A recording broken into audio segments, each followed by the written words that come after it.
Folks, hello and welcome to Tavern Chat. I am your host, Eric Tenkar, your bartender in the OSR, your main proprietor at the Tenkar's Tavern blog.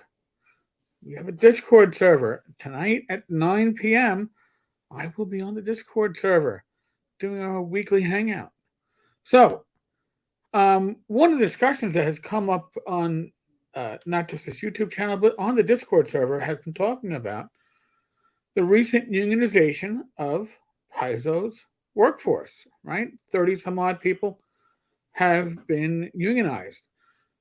And the discussion that I've been involved with other people in the industry, in the hobby, is that, and the thoughts were, it really, Paizo isn't something that was, for the bigger unions, the parent unions, the umbrella unions. This wasn't. They were small fries, right? What else could it be? People be looking for? Well, Activision Blizzard Union could revolutionize the games industry forever. What's this? Is it Inverse.com? It's a recent article.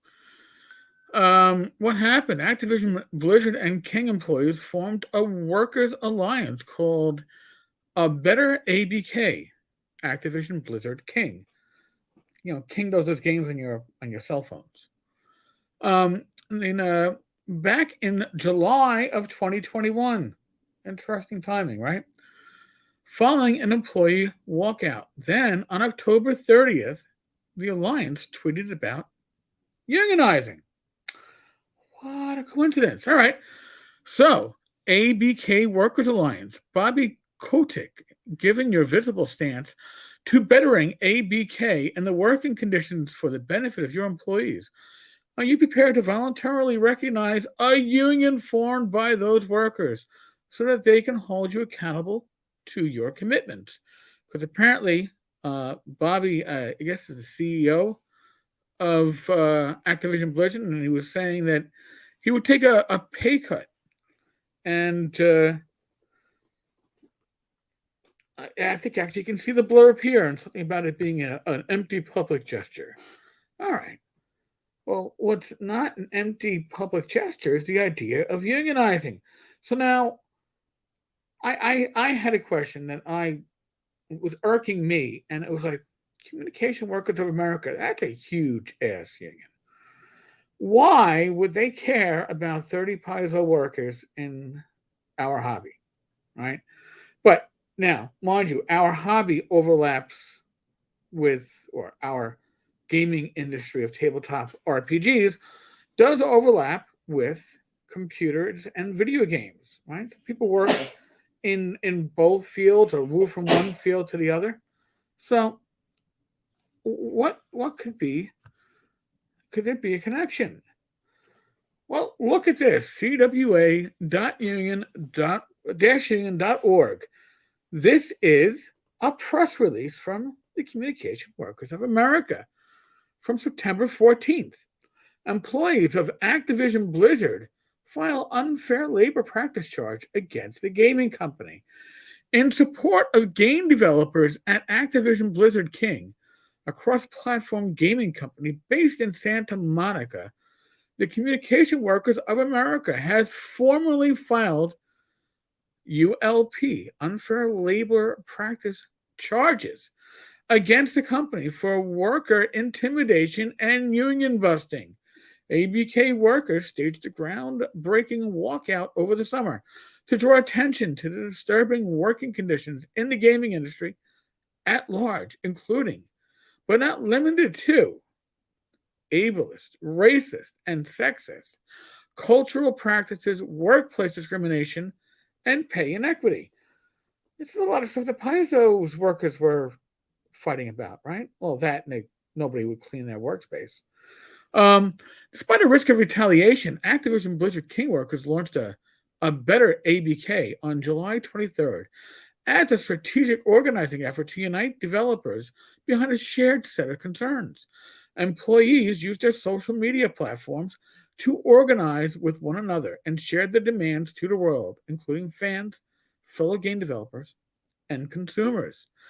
Instead of responding to these demands, Activision Blizzard management is using coercive tactics to attempt to prevent its employees from exercising their rights to stand together and demand a more equitable, sustainable, and diverse workspace.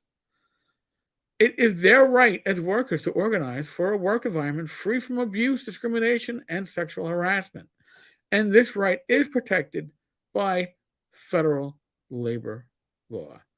Tom Smith, National Organizing Director at CWA, said, "We are very inspired by the bravery of ABK workers, and we will always stand shoulder to shoulder with workers fighting harassment, assault, and discrimination." And it goes on, listen. Paizo was an opening move on a chessboard. All right? Or maybe this was. But Paizo is where all of a sudden you're like, oh, shit. My king is threatened, right? Like, I mean, it's really it's 30 workers that work at Paizo making Pathfinder and Starfinder. Really, how much of a threat is it? Well, now if Activision and Blizzard get unionized, it's going to be very interesting. And who's to say that freelancers in our hobby, in our gaming, whether it's not just old school gaming, but all role playing games, what do they have to be part of? I don't know, kind of like the Screen Actors Guild. They'll get their card so they can do their freelance work. Now, how would you enforce something like that? The enforcement method's already there. All right, the enforcement method would be one bookshelf. If one bookshelf says, "Hey, anybody who works on projects after this date, release date, needs to have be registered with whatever the Role Play Gamers Association of Unified Workers." I don't know what the acronym's going to be. That's the way. I mean, sure, you can self-publish without drive-through, right? But you're not going to sell shit. Interesting times. Again, a lot of this is still hypotheticals, but BlizzardActivisionKing, their workers seeking to form a union, that's not hypothetical. That's happening. And Paizo was a test case, in my opinion. Could I be wrong? Sure. Hey, maybe this union stuff doesn't even happen, right? Maybe they all just say, all right, we're going to just go away and nothing's going to happen from this. No. Because Paizo union, their freelancers are what drove Paizo to the negotiating table to say, I'm a negotiating table. We'll recognize the union and now we can negotiate. Because their freelancers stopped submitting work.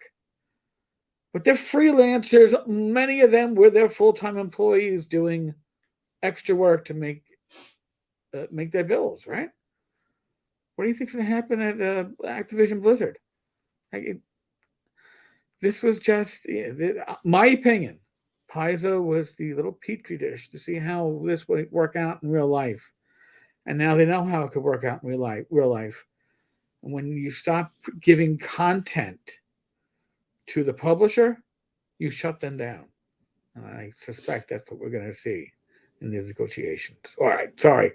They're not even at the negotiation. In the attempt to get recognized, they're going to do more than just a walkout. They can do a slowdown. There's a lot of things they can do. Interesting times, folks. Interesting times. Oh, and as you can see, I am back in New York. I got my virtual background. My head feels squiggly now. I'm getting a haircut tomorrow. Another one of my COVID haircuts. And then Saturday, it's wonderful gray will turn blue. I don't know how well the blue's going to look, but I promised it. We'll see how it takes. I promised it. I shall do it. Next week, we will walk the dog at Forest Park here in Queens. I will give details for any who might want to meet up and enjoy the time. Enjoy a nice walk with us. I am more than happy to put myself out there. I will tell you where we are meeting and what time. And then we are going to be doing a supermarket shopping excursion probably later in the week. Not gonna. That Rachel just filmed. I'm not gonna get the. Yeah, I don't think anybody wants to. I don't think anybody wants to go food shopping with me. But I think that the 1 hour walking the dog in the park, and it's a nice park. I think that could be a lot of fun. All right, folks. Again, we raised $1,530 for St. Jude's. And that's because of you and my lack of any kind of worrying about being embarrassed. So it all kind of goes together, right? Folks, we are still in the midst of the world of the pandemic. I am not a medical professional. I am not going to tell you what to do. Your situation is unique to you. Talk to a medical professional who you trust, who knows your situation, knows your medical background, and get their advice. Ignore the talking heads on TV, on YouTube. All right? Make decisions to keep yourself, your family, your friends, your loved ones healthy and safe. Be safe. Be well. God bless. Roll those dice. And tomorrow, oh God, tomorrow there's no live stream. Holy crap. Tomorrow, Rachel and I celebrate 10 years of our blissful marriage. So, taking the night off. You'll still get a regular video, but you're not going to get a live stream. And then Saturday, 8 p.m., you will get a live stream complete with the blue hair. All right, folks. As always, thank you. Later.